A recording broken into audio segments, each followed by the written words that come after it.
नमस्कार दोस्तों। तो आज हम आपको क्या पढ़ाने वाले हैं, संख्या पद्धति। वो भी किसका, सीसेट प्रीलिम्स यूपीएससी कैसे सीसेट प्रीलिम्स की जो मैथ है वो आज हम शुरू करने वाले हैं। पहले फर्स्ट लेसन से संख्या पद्धति के पहले क्या पढ़ेंगे, संख्याओं के प्रकार। तो हम दृष्टि बुक है, इससे पढ़ने वाले हैं। ओके, तो दृष्टि की बुक है जो, उससे पढ़ने वाले हैं। तो हम क्या पढ़ेंगे, पहले संख्या पद्धति पढ़ेंगे जो कि सीसेट प्रीलिम्स, मतलब जो प्रीलिम्स होता है हमारा पेपर, उसमें आती है मैथ होंगी। तो वही मैथ पढ़ने वाला है। तो पहले क्या पढ़ेंगे, संख्याओं के प्रकार। मैं यहाँ पे थ्योरी नहीं लिखने वाली हूँ, मैं आपको समझा दूँगी, आप देख लेना बुक में, समझ जाए।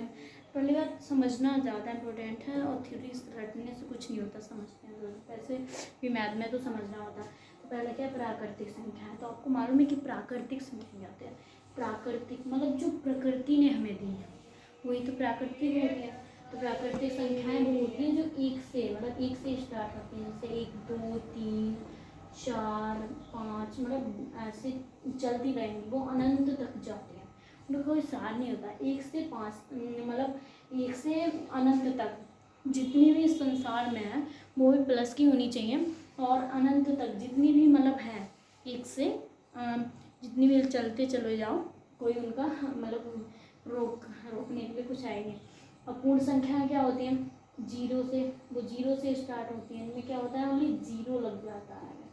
समझ लो ये क्या होती है, प्राकृतिक संख्याएं ही होती हैं। आपको कैसे याद रखना है कि पूर्ण संख्याओं में क्या जीरो आगे लग जाता है, और वही प्राकृतिक संख्याएं होती है, इसमें ओनली जीरो आगे लग जाता है, और वही ऐसे चलती रहती हैं।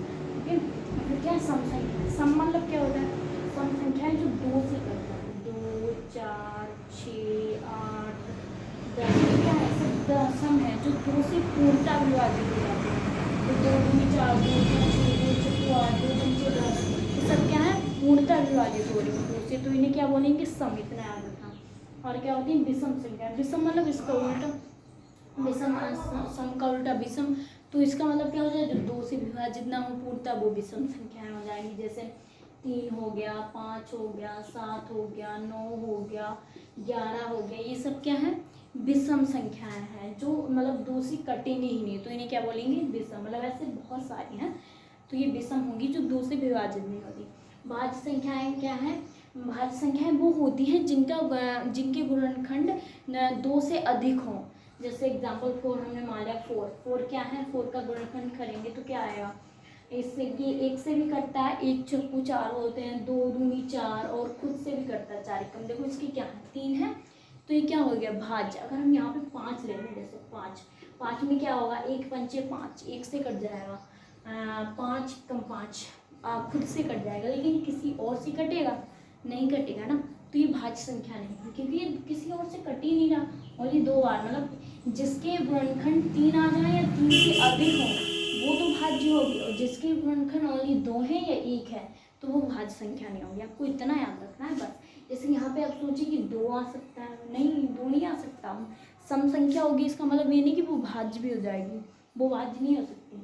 तो यहाँ पे देखो क्या, 2 का क्या होगा, 1 दूनी 2, और 2 एकम 2।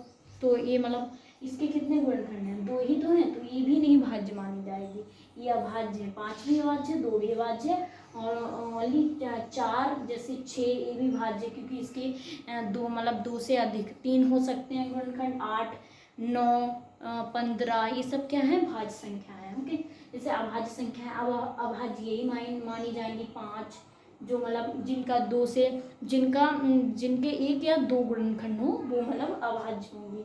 जैसे 3 7, ये क्या है, जो 7 क्या करेंगे, तो 1 सत्ते 7, 7 एकम 7, ये क्या है, ये भी तो अभाज्य है, क्योंकि इसके 2 ही गुणनखंड हैं। अगर 3 होंगी तो वो भाज्य मानी जाएगी, और जिसकी 2 होंगी वो अभाज्य होंगी। पूर्णांक क्या होता है, पूर्णांक मतलब होता है, देखो एक तरफ से पूर्णांक, पूर्ण मतलब पूर्ण संख्याएं आ रही है, तो एक तरफ क्या होता है, एक तरफ पूर्ण संख्याएं चलती हैं प्लस की, और एक तरफ माइनस की होती हैं।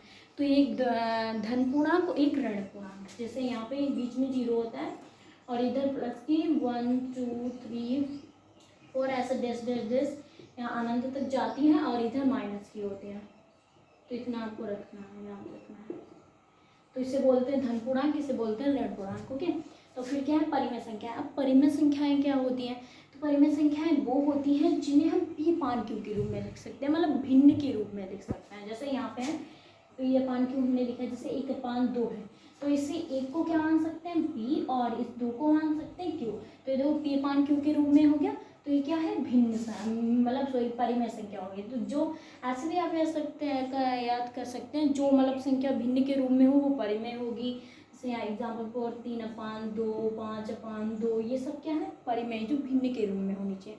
और अपरिमेय संख्याएं क्या होती हैं, जिनका वर्ग ना हो और जो रूट से निकल ना सके, वो अपरिमेय होंगी। जैसे यहाँ पे √5 जो अभाज्य हो, मतलब जो अभाज्य संख्याएं हैं, ये जो अभाज्य संख्याएं अगर रूट में है तो वो बाहर तो निकल नहीं सकती, क्योंकि उनकी मतलब उनका वर्ग ही नहीं हो सकता। जैसे 5 का हो नहीं सकता, तो ये क्या है अपरिमेय है। बस आपको इतना याद रखना है कि अपरिमेय संख्याएं वो होती हैं जो अगर हमें कोई भी मतलब अभाज्य संख्या है वो अगर हमें रूट में दिख जाए तो हम जान लेंगे क्या है, ये अपरिमेय संख्या है। ओके, तो जैसे यहाँ पे √7, √11 ये सब क्या है अपरिमेय। अगर यहाँ पे √16 हो जाए तो ये क्या होगी परिमेय होगी, बिकॉज ये निकल जाएगी। यहाँ पे क्या इसका वर्ग हो सकता है ना, 4 चक्कू 16 होते हैं, तो यहाँ पे क्या 4 निकल आएगा, तो ये क्या हो गई परिमेय हो गई, लेकिन ये निकल नहीं सकती इससे, तो ये क्या हो गई सॉरी ये परिमेय हो गई और ये अपरिमेय हो गई। तो आपको ये वीडियो कैसा लगा please tell in the comment section, और आपको ये बस समझ लेना है और एक बार मतलब इसकी थ्योरी पर नज़र डाल देना है और अच्छे से देख लेना, तो आपका क्लियर हो जाएगा। ओके, बाय बाय, जय हिंद।